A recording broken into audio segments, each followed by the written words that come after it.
Hello, welcome to my YouTube channel. Today I will discuss some MCQs on polity with you. ये बहुत ही important है from the examination point of view. जहाँ तक SSC, जेके PSC, जेके SSB के जितने भी exams हैं या जितने भी गवर्नमेंट एग्ज़ाम हैं उनमें ये हमारा polity जो है एक इम्पॉर्टेंट पार्ट होता है। तो इस polity के ऊपर जो हमारे क्वेश्चंस हैं, मैंने क्वेश्चंस लाए हैं, इसमें हम फैक्ट को भी डिस्कस करने की कोशिश करेंगे। इस वीडियो को लाइक, शेयर और सब्सक्राइब करें ताकि ज़्यादा से ज़्यादा एस्पिरेंट इससे फ़ायदा हासिल कर सकें। So let us start. Question number 1 जो है ये है, who said in India first time that India must have their own constitution. ये किसने कहा था कि पहली बार हिंदुस्तान में अपना कॉन्स्टिट्यूशन, अपने कानून का होना बहुत ही ज़रूरी है। ये कहा था एम.एन. रॉय ने इन 1935। Next, from which country India has borrowed the fundamental rights. देखो हमारे पास जो है फंडामेंटल राइट्स हैं, फंडामेंटल ड्यूटीज़ हैं, और उसके बाद पार्लियामेंट है, एग्जीक्यूटिव है, लेजिस्लेचर है, ये तमाम के तमाम पॉलिटी के इंपॉर्टेंट कंस्टिट्यूएंट्स हैं, पार्ट्स हैं। तो इस तरह यहाँ पर पूछा गया है कि from which country India has borrowed the fundamental rights. तो यहाँ पर हम फंडामेंटल राइट्स को लेकर थोड़ा जैसा बात करते हैं। जो इंडियन कॉन्स्टिट्यूशन में पार्ट 3 है उसमें जो है वो 12 से 35 तक जो आर्टिकल्स है वो आर्टिकल डील करते हैं विद फंडामेंटल राइट्स। और यहाँ इस क्वेश्चन में पूछा जा रहा है कि ये हमने किस कंट्री के कॉन्स्टिट्यूशन से लिए हैं। इससे पहले मैं आपको थोड़ी एक और बात से अवेयर करना चाहता हूँ कि इंडियन कॉन्स्टिट्यूशन जो है, जो 26 नवंबर 1949 को अडॉप्ट किया गया और 26 जनवरी 1950 को उसको इनेक्ट किया गया, इस कॉन्स्टिट्यूशन का जो 70% पार्ट है वो है गवर्नमेंट एक्ट ऑफ 1935। और उसके अलावा जो भी हमारा कॉन्स्टिट्यूशन है इसको बारो किया गया है, लाया गया है बाकी कंट्रियों से। तो इसी तरह से फंडामेंटल राइट्स जो हैं ये यूएसए से लाए गए हैं। Next question, the dispute in the election of president and vice president is solved by. अगर वाइस प्रेसिडेंट और प्रेसिडेंट के इलेक्शन में डिस्प्यूट आ गया, ये किसी चीज़ किस्म का ये पाया गया कि इसमें बायस्पेड हो गया है या ये इलेक्शन दोबारा होना चाहिए, इस डिस्प्यूट को सॉल्व कौन कर सकता है? चीफ इलेक्शन कमिश्नर कर सकता है, इलेक्टोरल ऑफिसर कर सकता है, chief justice of supreme court कर सकता है, या सॉलिसिटर जनरल। देखो इसके लिए सुप्रीम कोर्ट जो है, ये केस जो है ये सुप्रीम कोर्ट को जाएगा और सुप्रीम कोर्ट के चीफ जस्टिस जो है इस डिस्प्यूट को हल कर सकते हैं।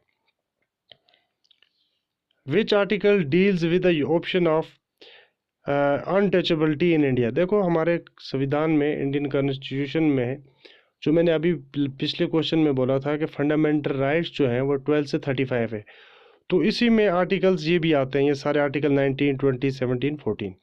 तो यहाँ पर पूछा अनटचेबिलिटी। अनटचेबिलिटी जो है इसके लिए B.R. अम्बेडकर ने भी बहुत काम किया, इसने गांधी जी ने हरिजन पेपर लिखा है इसके ऊपर, अनटचेबिलिटी को इंडिया के अंदर कैसे ख़त्म किया जाए। अनटचेबिलिटी जो है ये अपने आप में ही एक बहुत बड़ी बीमारी है जिससे समाज के अंदर डिस्क्रिमिनेटरी पॉइंट्स पैदा होते हैं, जिससे समाज जो है तरक्की नहीं करता है बल्कि डिस्टोरेट होता है। तो ये कहा गया है आर्टिकल 17 में। ये जो आर्टिकल 17 है इसमें कहा गया है कि अनटचेबिलिटी यहाँ पर किसी किस्म की नहीं होनी चाहिए। तमाम public places, parks, hotels, restaurants, waters, public water, public toilets, हर चीज़ बराबर इस्तेमाल होगी। यहाँ पर कोई भी बंदा किसी कास्ट, रिलीजन, कलर, क्रीड के बेसिस पर उसको डिस्क्रिमिनेट नहीं किया जाएगा। Next, in which house of the parliament money bill is introduced. देखो मनी बिल जो है ये एक इम्पॉर्टेंट क्वेश्चन है, इसके ऊपर 2 से 3 तरह के क्वेश्चन आते हैं। पहला एक क्वेश्चन पूछा जाएगा कि इंडियन कॉन्स्टिट्यूशन में किस आर्टिकल में मनी बिल का कहा गया है, 110 आर्टिकल। तो अब यहाँ पर अगर मनी बिल को फिर इसके ऊपर थोड़ा जैसा डिस्कस करेंगे, इसको हम कोशिश करेंगे आप एक्सप्लेन करने की। मनी बिल जो है ये वो बिल होती है जिसमें तमाम एक्सपेंडिचर, रेन्यूज़ कैसे जनरेट हुआ, एक्सपेंडिचर क्या होंगे, टैक्सेस किस तरह से लगाए जाएंगे, ये बिल जो होती है ये कौन से हाउस में इंट्रोड्यूस की जाती है। देखो ये हमेशा इंट्रोड्यूस की जाती है लोकसभा में on the recommendation of president. पहली बात तो ये क्लियर होगी। कौन डिक्लेयर करता है whether it is in a money bill or not, ये कौन डिक्लेयर करता है? ये लोकसभा का जो स्पीकर होता है, आज ओम बिरला है हमारे 17 स्पीकर, तो ये इसको डिक्लेयर करते हैं लोकसभा के स्पीकर। हमने नाम नहीं बताना है कौन करता है, हमें अगर पूछा जाएगा कौन करता है, वहाँ पर ये तमाम लिखा होगा, president, vice president, prime minister, वहाँ पर फाइनेंस मिनिस्टर, तो हमें सीधा बताना है कि लोकसभा का स्पीकर जो है इसको बोलता है whether this bill is money bill और नॉट ए मनी बिल। तो ये हमेशा किस हाउस में इंट्रोड्यूस की जाती है? पहले इसको इंट्रोड्यूस लोकसभा में किया जाता है, और लोकसभा में जब ये बिल पास हो जाती है, आफ्टर दैट इसको 14 डेज़ के लिए राज्यसभा में भेजा जाता है, अपर हाउस में। अपर हाउस में 14 डेज़ में उनको अपनी रिकमेंडेशन देनी होती हैं कि ये चीज़ आप ठीक करो, ये नहीं करो। जो भी रिकमेंडेशंस होती हैं राज्यसभा की, ये लोकसभा तक है, ये उसको या तो पूरी रिकमेंडेशंस को अडॉप्ट कर सकते हैं, या तो किसी भी रिकमेंडेशन के ऊपर कोई अडॉप्टेबिलिटी, कोई चेंज नहीं करेंगे, जैसे बिल थी वैसे पास होगी। इन केस अगर 14 डेज़ के अंदर राज्यसभा ने इस बिल को वापस नहीं लौटाया, ना रिकमेंडेशंस दी, ना इनके ऊपर कोई विचार किया, ना लोकसभा को इस पर इन्फॉर्म किया, तो ये बिल ऑटोमेटिकली पास हो जाती है बाय लोकसभा, बाय पार्लियामेंट, और इस बिल को राज्यसभा वाले जहां मर्जी रख लें, लेकिन ये पास हो जाती है। सो ये इंपॉर्टेंट चीज़ें हैं, ये हमने याद रखनी है। Next, who is the final authority to declare whether it is a money bill or not? अभी ही मैंने आपको पीछे क्वेश्चन में बोला कि इसको कौन डिक्लेयर करेगा। इसको स्पीकर करता है, कहाँ का? लोकसभा का स्पीकर डिक्लेयर करता है whether it is a money bill or not a money bill. Who is the first Lok Sabha speaker in India? ये इंडिया में पहला लोकसभा का स्पीकर कौन रहा है? जॉन मैथाई नहीं, पहले हमारे क्या थे, ये हमारे पहले रेल के मिनिस्टर थे, और इन्होंने पहली बार बजट पेश किया था। सरदार पटेल, आपको पता ही है, इनको फादर ऑफ यूनिफिकेशन कहा जाता है इंडिया में। पहले डिप्टी प्राइम मिनिस्टर हुआ करते थे ये। उसके बाद है हरि गोपाल कृष्णा, ये भी नहीं थे। तो ये थे जीवी मल्लवांकर। जीवी मल्लवांकर जो थे, ये इंपॉर्टेंट पार्ट थे उस वक्त के कॉन्स्टिट्यूएंट असेंबली के। तो ये पहले लॉन्गेस्ट सर्विंग स्पीकर भी रहे हैं। तो इस तरह से जीवी मल्लवांकर जो है ये पहले लोकसभा के स्पीकर हैं। Who is the first law minister of India? अगर हमारे इधर फर्स्ट लॉ मिनिस्टर जो था, इस तरह आई लॉ के मिनिस्टर हैं, इस तरह से लॉ का फर्स्ट मिनिस्टर इंडिया का कौन था? तो ये थे, आपको पता ही है, B R Ambedkar. B R Ambedkar ji जो थे, ये पहले हमारे लॉ के मिनिस्टर थे, और इन्होंने ये लॉ के मिनिस्टर होने के नाते ये ड्राफ्टिंग कमेटी के चेयरमैन भी थे। Who is the longest serving prime minister of India? Longest serving, सबसे ज़्यादा लंबा दौर किसका रहा है? लाल बहादुर शास्त्री, मोरारजी देसाई, मनमोहन सिंह, पंडित जवाहरलाल नेहरू।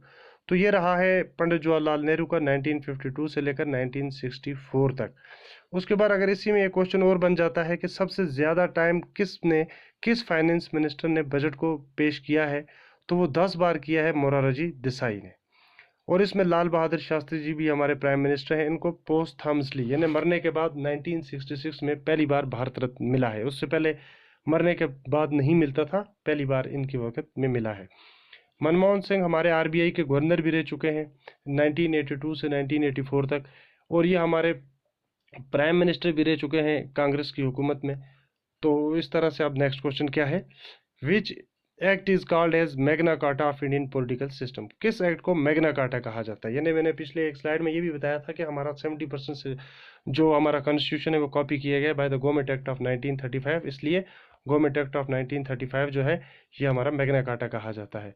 तो इस तरह से यहाँ का इसका आंसर जो था वो पंडित जवाहरलाल नेहरू थे। सो ये आपको दोनों के दोनों पॉइंट्स याद रखने हैं, ये बहुत ही इंपॉर्टेंट है। Who is the father of communal electorates in India? यानी कम्युनल इलेक्टोरेट्स जो थे वो on the basis of communal थे। यानी कम्युनल क्या कहा जाता है, ये थे रिलीजियस बेसिस पे। तो इंडिया के अंदर देखो, मुस्लिम्स और हिंदूज जो थे वो यूनिफिकेशन के साथ लड़ रहे थे आज़ादी के लिए, फ्रीडम के लिए, लेकिन उस बीच में मुसलमान अपने आप को इनसिक्योर समझने लगे, तो उन्होंने एक सेपरेट डिमांड कर दिया था इलेक्टोरेट्स का। तो ये जो थे, ये पहली बार मॉर्ले मेंटो थे, लॉर्ड मॉर्ले मेंटो जो थे, मॉर्ले जो थे वो वहाँ के उस वक्त के वाइसरी थे। उन्होंने इलेक्टोरेट रखा था सेपरेट फॉर मुस्लिम्स, कि मुस्लिम जो होंगे मुस्लिम वोट्स डालेंगे और मुस्लिम ही इलेक्शन में हिस्सा लेंगे, और वोटर भी मुस्लिम्स होंगे, और मिनिस्टर्स भी उनके जो होंगे वो मुस्लिम्स होंगे। तो इसीलिए इसको फादर ऑफ कम्युनल इलेक्टोरेट्स जो है इंडिया में कहा जाता है। Who is not the part of Indian constitution committee? इनमें से इंडियन कॉन्स्टिट्यूशन कमेटी के पार्ट कौन नहीं थे?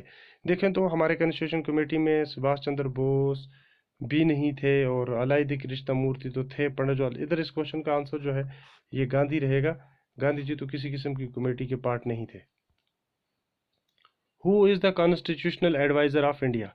कॉन्स्टिट्यूशनल एडवाइज़र जो है, जिस तरह से पहली बार किस बंदे ने कहा था, किसने कहा था कि हमें कॉन्स्टिट्यूशन, एम.एन. रॉय ने। तो यहाँ पर पूछा गया है कौन हमारा कॉन्स्टिट्यूशनल एडवाइज़र है, कौन एडवाइज करता था कॉन्स्टिट्यूशन को? तो वो थे B.R. राव। ये बहुत इंपॉर्टेंट, कन्फ्यूजन नहीं करना एम.एन. रॉय के साथ, वो थे, उन्होंने कहा था हमें कॉन्स्टिट्यूशन होना चाहिए। Who is the guardian of constitution, यानी कॉन्स्टिट्यूशन जो है इसको कौन प्रोटेक्ट करता है, कौन प्रिजर्व करता है इसको, कौन इसकी सेफ्टी एंड सिक्योरिटी पे काम करता है, कौन इसको इम्प्लीमेंट करता है, कौन इसकी वायलेशंस को देख रेख करता है, कौन इसकी वायलेशन को इसके अंदर जो भी प्रोसीजर है उसको संभालता है, वो क्या प्रेसिडेंट है, चीफ जस्टिस है, सुप्रीम कोर्ट है या लॉ मिनिस्टर। देखो लॉ मिनिस्टर जो है डील करता है इसको, लेकिन चीफ जस्टिस जो इसके पार्ट होते हैं, प्रेसिडेंट जो है चीफ जस्टिस को अपॉइंट करते हैं, लेकिन यहाँ पर सुप्रीम कोर्ट अपने आप में ही एक आंसर है कि सुप्रीम कोर्ट जो है वो गार्डियन कहलाता है किसका, कॉन्स्टिट्यूशन ऑफ इंडिया का। Thanks for watching. मुझे उम्मीद है कि आपको ये सीरीज़ अच्छी लगी होगी। इसमें मैंने कोशिश की है आपके लिए इम्पॉर्टेंट से इम्पॉर्टेंट क्वेश्चन लाने की, और मैंने इसमें फैक्ट्स भी थोड़े बहुत समझाने की कोशिश की थी। देखो ये पॉलिटी जो है ये बहुत इजी नहीं मानी जा सकती है, क्योंकि ये जीएस का इम्पॉर्टेंट पार्ट है, तो इसमें से क्वेश्चन बनता ही बनता है। और जो भी मैंने क्वेश्चन लाए हैं ये बहुत ही इंपॉर्टेंट है, इन्फॉर्मेटिव है, और इन क्वेश्चंस को बार बार चाहे कोई भी स्टेट लेवल का एग्ज़ाम हो उसमें पूछा जाता है। So thanks for watching, and at least आप इसको लाइक किया करें, उससे मोटिवेशन मिलती है। अपने कमेंट्स में सुझाव भी भेजा करें कि आपको किस किस्म की वीडियो चाहिए। हम इकानमी पे जीएस पे मैं लगातार काम कर रहा हूँ, क्योंकि आने वाले कुछ टाइम के बाद लगातार एग्ज़ाम है, तो इस जो भी इसको देखेगा पढ़ेगा तो मुझे लगता है इसमें से बहुत सारे क्वेश्चन आएंगे, एनालिसिस हम आपको एग्ज़ाम के बाद करके देंगे। Thanks for watching.